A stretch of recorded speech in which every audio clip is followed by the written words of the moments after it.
Hello. Firstly, I want to thank everyone for 400 plus subscribers. Okay, editing Octo here. We are at 570 subscribers. So thank you so much for all the support. That is crazy to me. I started posting my art on YouTube because of all the TikTok stuff, and I didn't expect any growth, but I was shocked to see that people actually interact with my shorts, and everyone's just been so nice. And I want to keep making content. I'm going to start making more long form content. So this is what this is.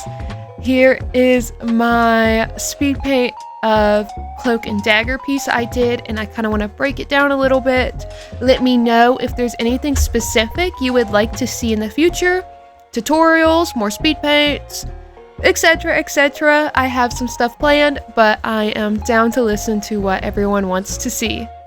Now, before we begin, I love dolls. I've always loved them, and I currently still collect Monster High dolls, yes. And I was thinking, I'm trying to expand my portfolio as an artist, and I decided to make my own doll line. I don't know if it'll go anywhere. It could get picked up, and if it doesn't, then it's still good portfolio work. But I'm currently in the brainstorming phase, which for me is one of the most fun phases of any project, but also the hardest. I will be sharing a Google form in the description.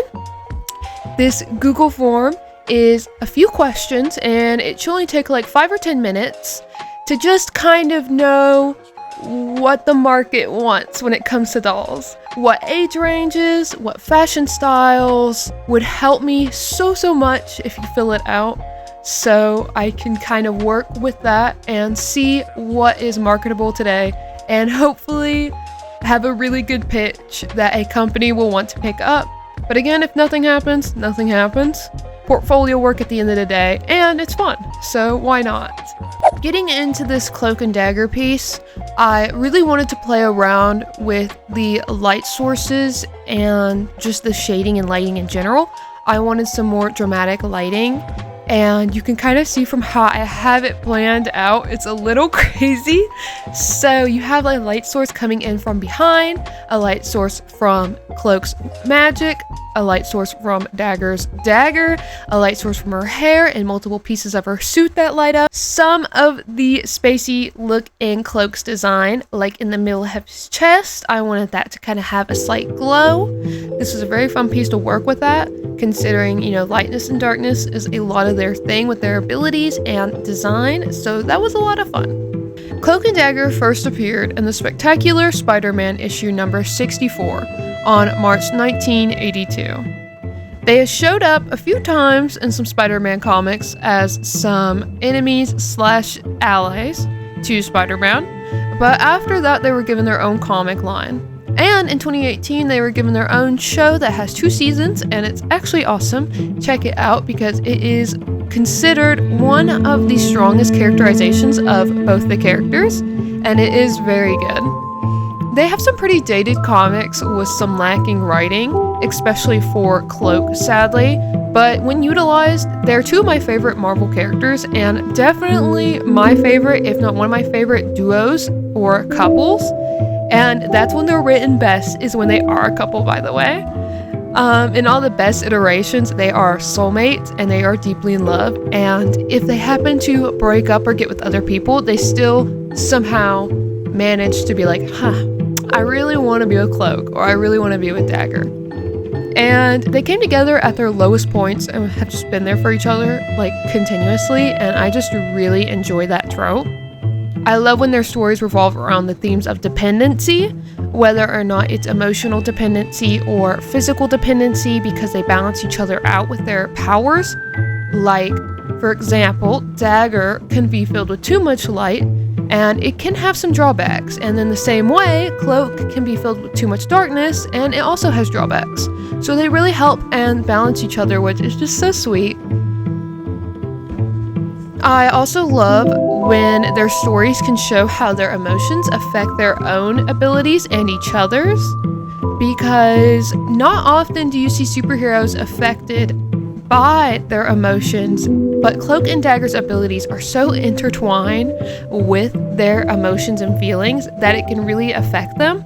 And like I said, they affect each other, especially where they work together so closely. Obviously, that would make some issues. They are really great though, and I wanted to do them both justice with their designs. I took inspiration from Marvel Rivals' most recent designs for them. On top of my own stuff, I wanted to give Cloak his body because I prefer when Cloak has his full body versus in Marvel Rivals, where he is mostly just arms and then the like vortex body. Still really cool, but I just really like when they take the time to draw his body, even if it's more of just a shadowy figure. But I wanted to give him a outfit that matched both Dagger's outfit and an outfit that looked very modern and comfortable. I honestly, without meaning to, was kind of inspired by sportswear and very comfortable casual clothes, kind of like the Cloak brand. With Daggers, I was inspired by all the sharp shapes she has. So you have a Dagger themed character, why not just go full send with the sharp angles in her design and the bodysuit? I didn't go for the jacket. I thought that would be too similar to Marvel Rivals, but instead I went with some like leg pads, and I reincorporated that later into the bottom of her shoe around her heel. For Cloak, I really had an issue balancing out his colors, so I didn't want to go too purple, but I do love the purple and black stripes on his cloak, and purple is my favorite color, so it was so hard to not use purple. But I kind of want to use more blues and pinks to give him more of a cosmic vibe. It was a hard time balancing the color and the lack of color because I really wanted his shadowy, almost void of a light design to speak through, but I didn't want it to be bland or fall short, especially compared to the colors that Dagger had on her outfit. Plus, I just love colorful pieces, so of course you know I was going to give him some color, and I was going to make him pop in a way. I really liked the idea of the middle of Cloak's body having almost like an energy or vortex to it in a sense, like in Marvel Rivals. But I instead just wanted it to be a concentration of almost that pinkish, spacey, cosmic energy that he uses just built up in the middle of him, and then around it, the top of his cropped shirt would wrap around, kind of concealing it and giving it a really cool design that tied in to the stripes on his cloak. So I was going with a lot of parallel lines and stripes in his design. Again, with the bandages on his arms and legs, you see it. That was kind of definitely inspired by Marvel Rivals, or super inspired by Marvel Rivals. For Cloak's hair, I didn't know what I wanted to do. I knew I wanted to avoid the Killmonger hairstyle that people say is just everywhere right now on black characters. So I didn't know what to do, and I didn't want to exactly go with his Marvel hairstyle. I just went with a small fro with some faded sides, and I thought that looked pretty good. I just wanted something short and something that would be easily worn with his cloak's hood going down and up over his hair.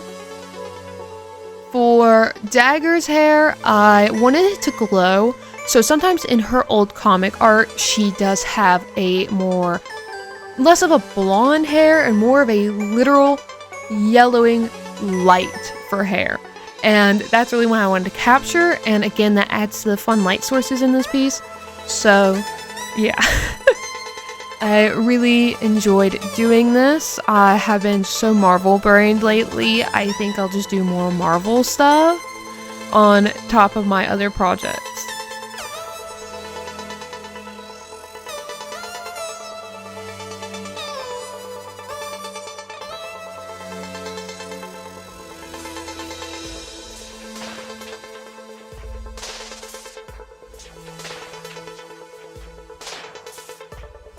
one of the best and most educational videos I saw on shading that helped me going into this piece so much was by Marco Bucci, and it is ambient occlusion and ambient light for painters. I will link that down below.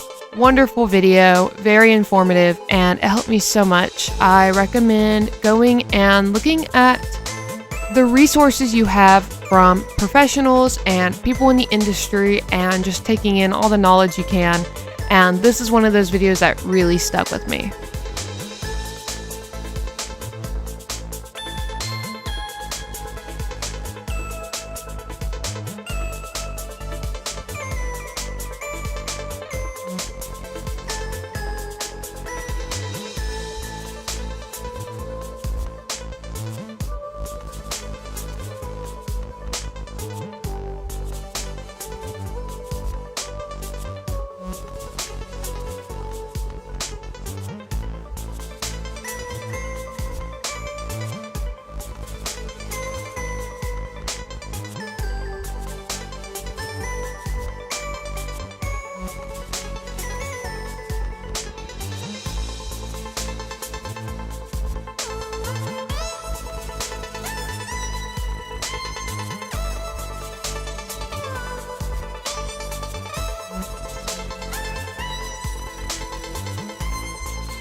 I'm just finishing up the piece now, really trying to get the background and everything to just look like it all meshes. I'm trying to get the background and everything to mesh very well, just making sure all the light sources make as much sense as I can make it, making some adjustments to Dagger. I had to render her face a lot. I couldn't really get her to look right. I don't know what it was.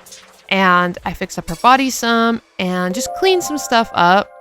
I had already put like 14 hours into this piece and I was getting impatient, so I really just wanted to get it finished, sadly, and left some stuff a little less rendered than I usually would, but sometimes it's better just to get a piece out of the way and move on to the next one instead of spending hours and hours and hours trying to get every detail perfect.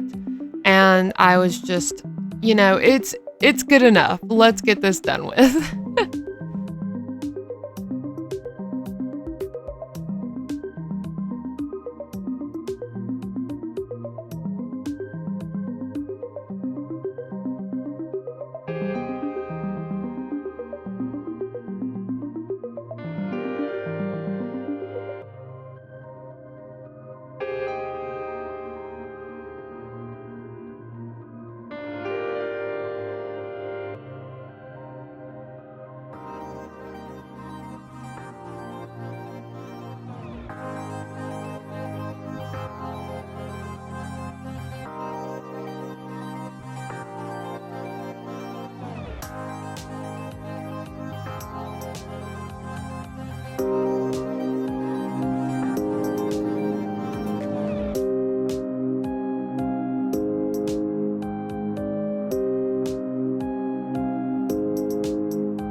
Here is the final piece. I hope y'all liked it. Maybe you took some inspiration or you learned something. I didn't really make it too in-depth of a tutorial or anything, but maybe this will inspire you to go out and create something wonderful. Thank you all for watching the video. Again, let me know if you want more long videos or should I just focus more on shorts. Anyway, like and subscribe for more art, and see you in the next one.